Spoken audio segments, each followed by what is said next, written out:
प्रतीत होता है इनके दम ने इनकी दृष्टि बाधित कर दी है। जो इन्होंने यहाँ कैलाश में अपना पग रखने की सोची, निश्चित ही इनका अंत अब समीप है।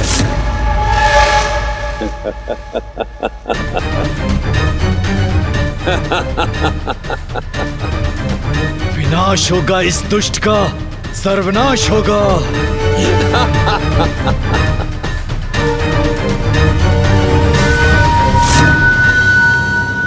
दंबासुर करेगा अब कैलाश का निर्माण।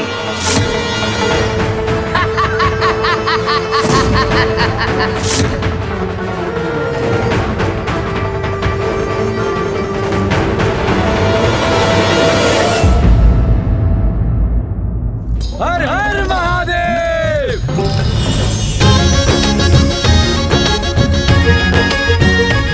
अब हमारे कैलाश लौटने और इस पावन स्थान से जाने का समय आ गया है उमा। माँ के साथ पुनः कैलाश लौटना सबसे सुखमय क्षण होगा।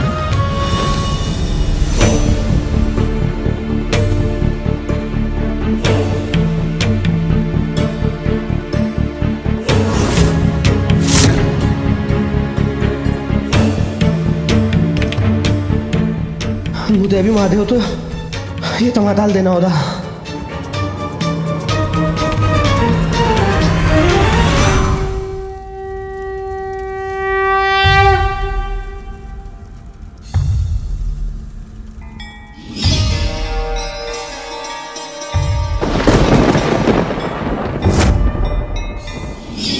आज से इस पुण्य स्थान का नाम होगा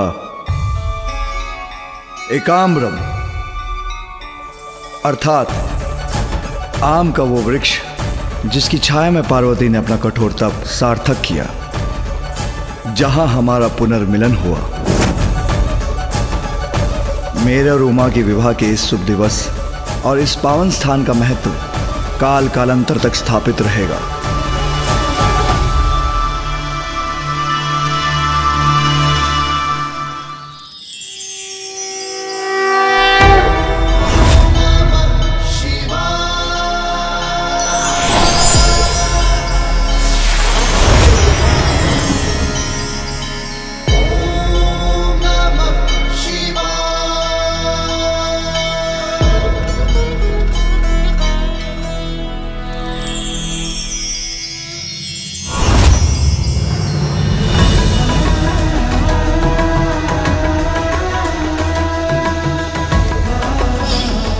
यहां स्थित जिस शिवलिंग की उपासना कर उमा ने मुझे प्रसन्न किया, वो भविष्य में एकाम्रेश्वर शिवलिंग के नाम से प्रतिष्ठित होगा।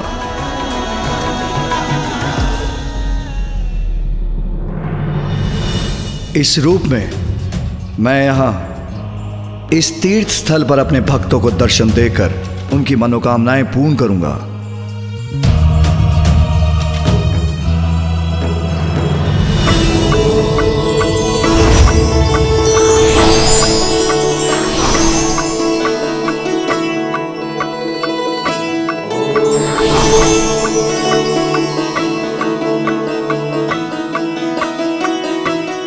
महादेव ने यहाँ स्वयं को एकाम्बरेश्वर नाम से स्थापित करने का निर्णय लिया है, तो मैं आप सभी से भी यहाँ विद्यमान होने का अनुरोध करती हूँ।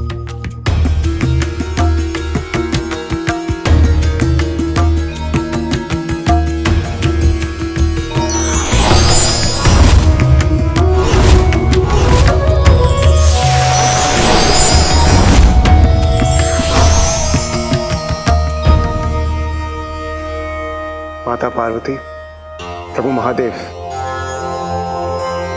ये हमारा सौभाग्य है जो आपने अपने इस दिव्य विवाह का हमें साक्षी बनने का अवसर दिया और इस पावन स्थान पर हमें आपके साथ स्थापित होने का अवसर देकर आपने हम पर पुनः कृपा की।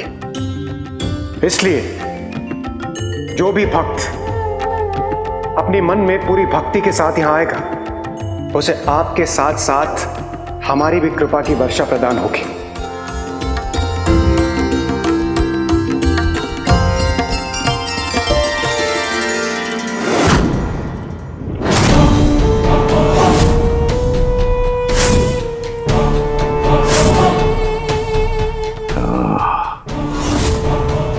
तो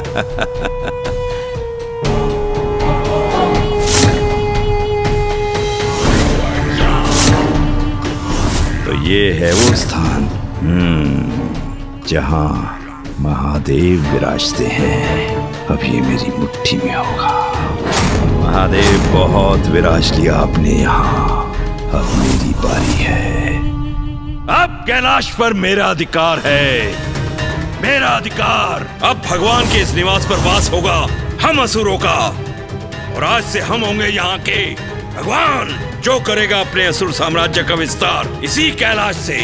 कैलाश राज दंबासुर जी की, कैलाश अधिपति दंबासुर जी की, महान दंबासुर दंबासुर जी की।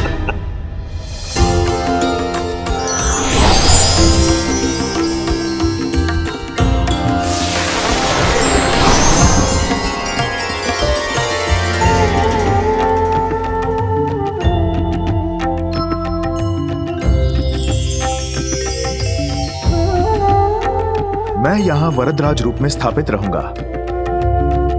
और अपने भक्तों को दर्शन देकर उनकी इच्छा पूर्ण करूंगा।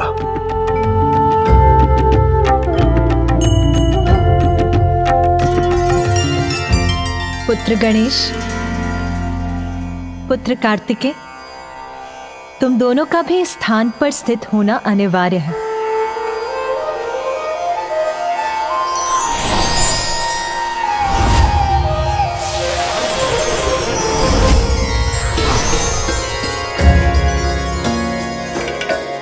यहाँ पुत्र कार्तिकेय का मंदिर कुमार कोट्टम के नाम से जाना जाएगा।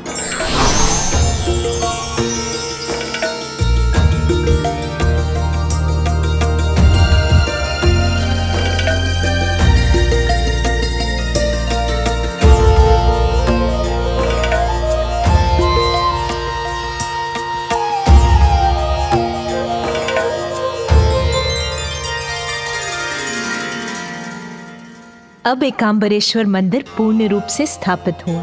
नहीं माँ, कुछ अति विशेष भी अभी शेष है।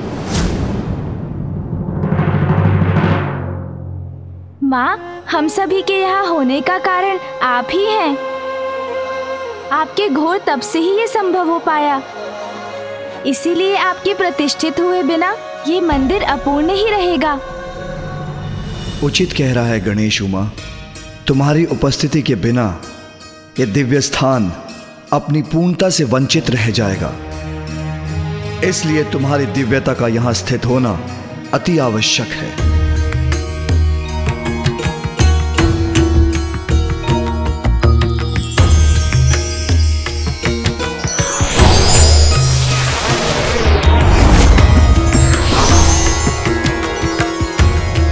उमा, तुम्हारा यह भव्य मंदिर कांची कामाक्षी के नाम से विख्यात होगा।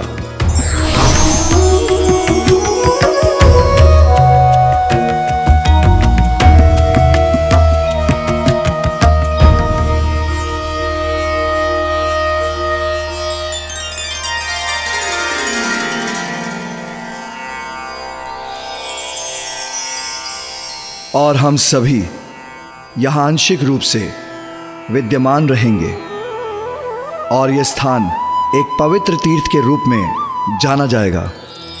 वैसे इस स्थान से एक और भी कथा जुड़ी है जिसका महत्व स्वयं सर्वोपरि है। यह स्थान पार्वती का शक्तिपीठ तो पूर्व काल से ही है। माँ का शक्तिपीठ अर्थात पिताश्री? इसके पीछे भी एक लंबी कथा है। पुत्र, क्या तुम वो कथा सुनना चाहोगे? जी पिताश्री, कहिए ना। इसका संबंध तुम्हारी माँ के अतीत से है। तुम्हारी माँ देवी पार्वती पूर्व काल में प्रजापति दक्ष की पुत्री देवी सती के रूप में जन्मी थी। देवी सती ने कठोर तप कर मुझे प्रसन्न किया।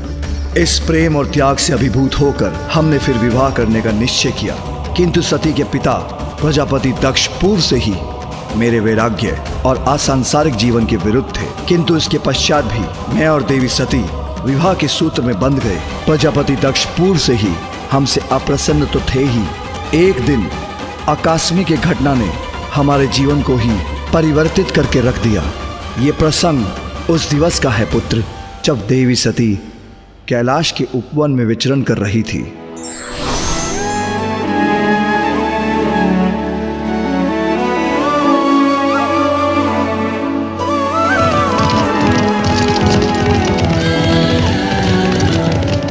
किसके रथ की ध्वनि है?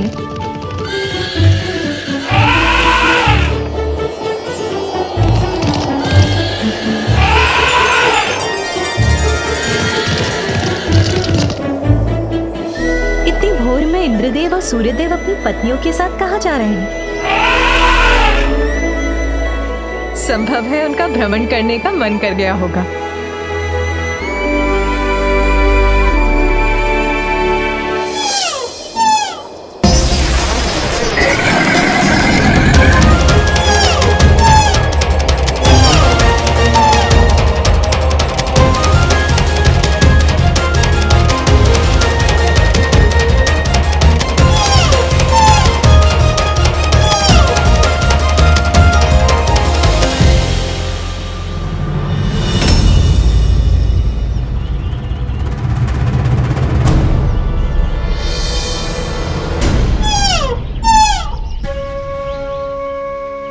देवी रोहिणी ने मुझे देखकर भी अनदेखा क्यों कर दिया?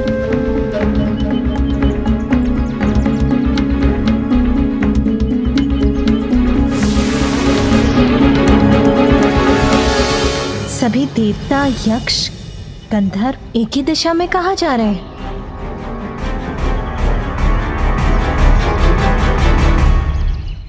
नंदी जी, आज कहीं कोई भव्य उत्सव का आयोजन हो रहा है क्या, जहां सभी जा रहे हैं? सत्य कहूं भी तो कैसे माता, और असत्य आपसे कह नहीं सकता। माता, आपके पिताजी महाराज तक्ष प्रजापति ने एक महायज्ञ का आयोजन किया है। ये सभी वहां आमंत्रित हैं और अतिथि बनकर वहीं जा रहे हैं। पिताश्री ने महायज्ञ का आयोजन किया है? फिर तो महादेव और मुझे भी अवश्य निमंत्रण दिया होगा। किसी ने मुझे बताया क्यों नहीं? माता, आपको किसी ने इसलिए कुछ नहीं बताया क्योंकि आपके और महादेव के लिए वहां से निमंत्रण नहीं आया है।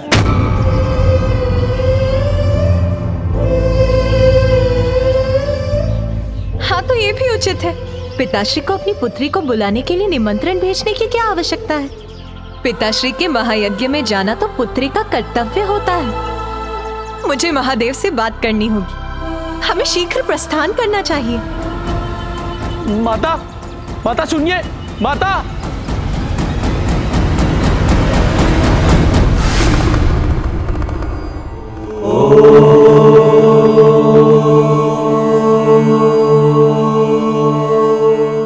स्वामी,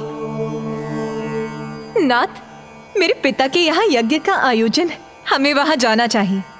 नहीं सती, बिना निमंत्रण कहीं भी जाना अहित को आमंत्रण देना है। तुम्हारे पिता मेरे विरोधी हैं, इसलिए उनका जामाता होने पर भी उन्होंने हमें यज्ञ का निमंत्रण नहीं भेजा, और जहां आपका स्वागत न हो वहां जाना अनुचित है उमा, और उचित यही है कि वह अपना यज्ञ शांतिपूर्वक कर सके। मेरे पिता का निवास मेरा निवास है, वहां जाने के लिए निमंत्रण की आस लगाना अनुचित, अनावश्यक है। स्वामी, पिताश्री के यज्ञ में सभी उपस्थित होंगे। उस विशाल सभा में सभी से भेंट करने का अवसर प्राप्त करने का आनंद आएगा। इसीलिए मेरा आपसे निवेदन है, आप भी चलिए वहां। सती, जो बिना बुलाए कहीं जाते हैं वो अनादर के पात्र बनते हैं। ऐसा अनादर जो मृत्यु से भी अधिक कष्टदायी होता है। अनादर कैसा स्वामी? अपने पिताश्री की सभी संतानों में उन्हें सर्वाधिक प्रिय मैं ही हूँ। आप उन्हें बिना समझे हट कर आए, क्या संभव है?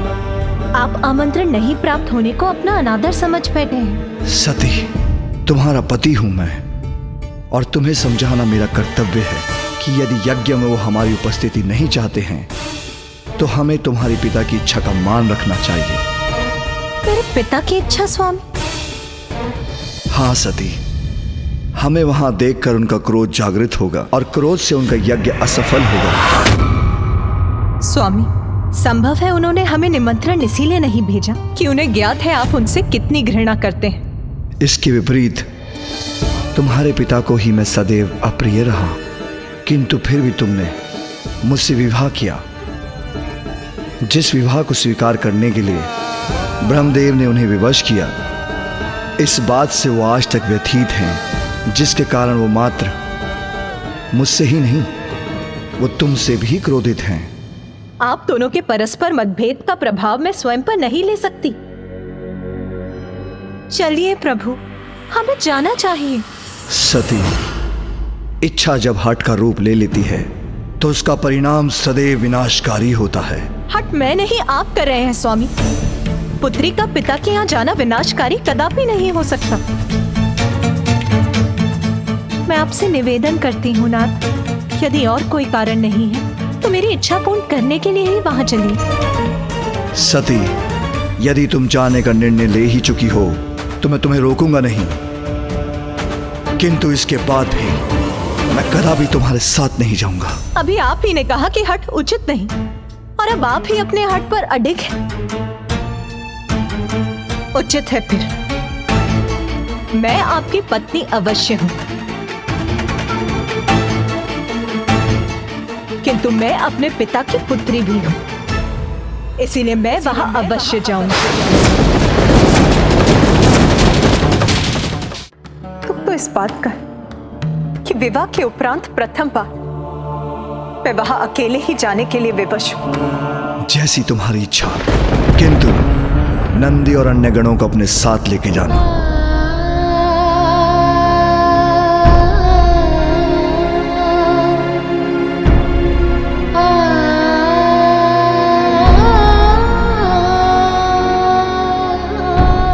एक बार पुनः विचार कर लीजिए प्रभु। अपने किए पर विचार करने पर विवश तो तुम होंगी सती। वहां जो भी हो, अपना संयम मत खोना। आपके संशय का कारण मैं समझ ही नहीं पा रही। वहां कुछ भी अनुचित घटेगा, इसकी तनिक भी संभावना नहीं है नाथ।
से भेंट करने के लिए अधीर हो रही।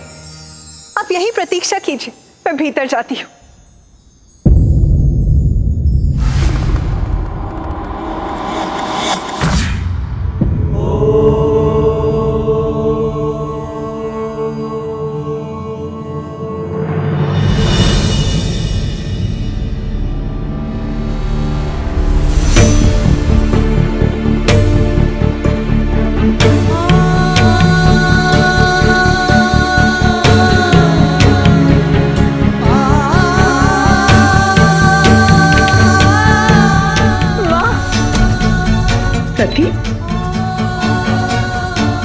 सती के यहाँ आने से कोई अनिष्ट न घटित हो जाए।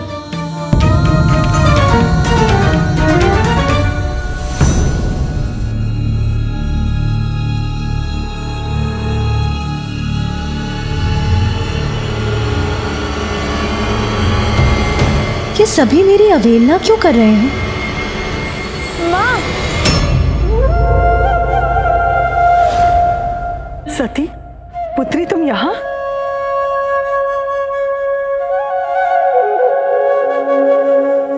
माँ, पिताश्री कहाँ? माँ के मुख पर अचानक चिंता की रेखाएं क्यों उभर आईं?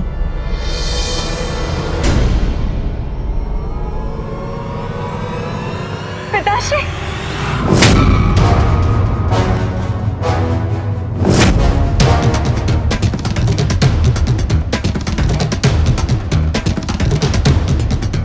पिताश्री! पिताश्री ने मेरी ओर देखकर अपनी दृष्टि क्यों घुमा ली? धार्मिक वीडियो सबसे पहले देखने के लिए हमारे चैनल को सब्सक्राइब करें और बेल आइकन दबाएं।